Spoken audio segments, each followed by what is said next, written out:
I've had a video on my list that I've been wanting to make for a really long time, but there's a lot of emotions and a lot of personal feelings that come with making that video. But today I happened to have a YouTube video show up in my feed about somebody that had moved to Thailand and were living in Bangkok, and everything that they thought that it was going to be and what things were going to cost, and nothing was what they anticipated it based on most likely watching YouTube videos.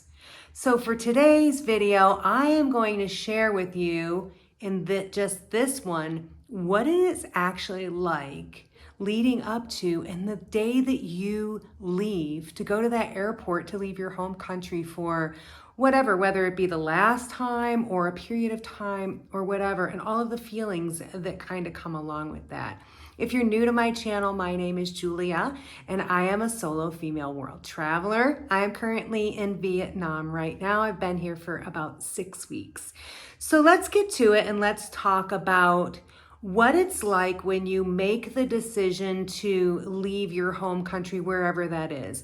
Now, I will tell you, before I left the US in January of this year, I had already made a shorter trip of about 3.5 months to Thailand and to the Philippines. So I was able to get my feet a little bit wet and see before I kind of let go of all of my worldly possessions. Would that be something that I could see myself doing, whether it be for medium term or long term or forever, or what that picture looked like? And I would highly suggest doing that. You know what? Even I'd make YouTube videos and I watch other people's travel videos, and I can tell you that even some of the things that I have chosen to do or places that I have chosen to go to based on other YouTube videos that I watched, I did not have the same experience. So please just remember that when anybody is making a YouTube video about their experience, it's about their experience.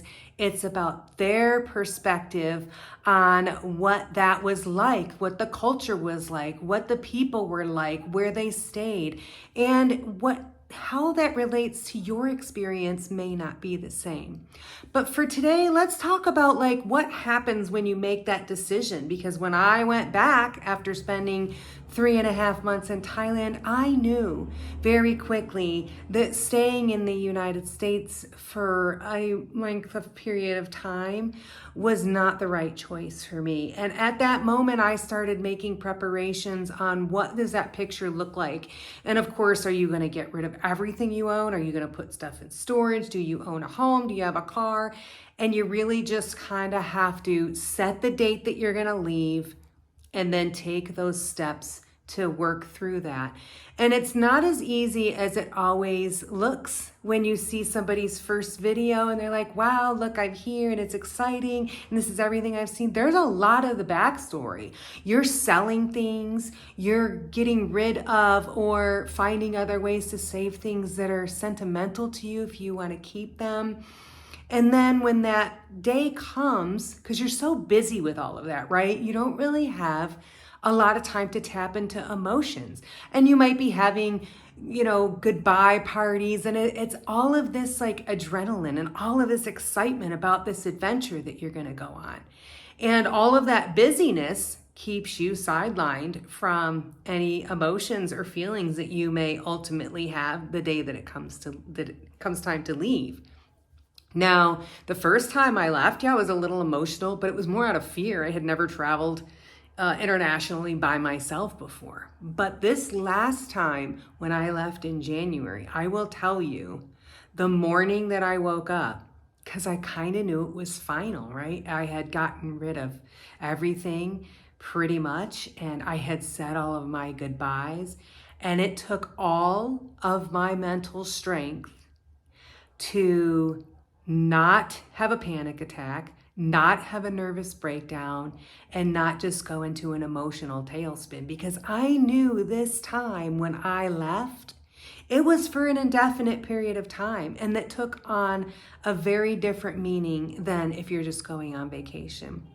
So I think the message that I wanted to share today in this video, especially after watching the video of that other young lady, is be reasonable about what your expectations are when you're just watching other people showing you the very best of their day. My suggestion would be for anybody that has become intrigued with the movement of moving to other countries or other parts of the world, becoming a digital nomad, whatever that looks like, take a vacation first.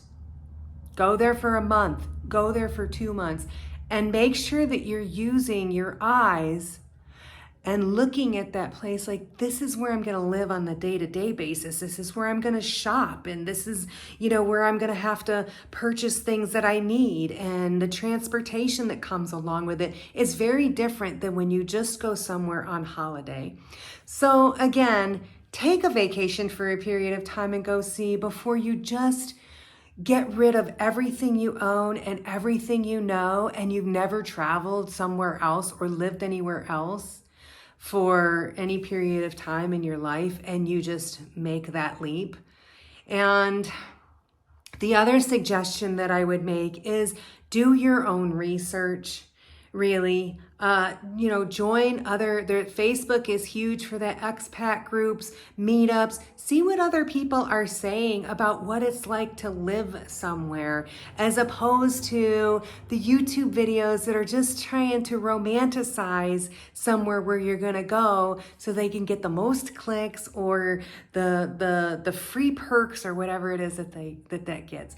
So I hope that this video helps you. If you have any questions below, please let me know.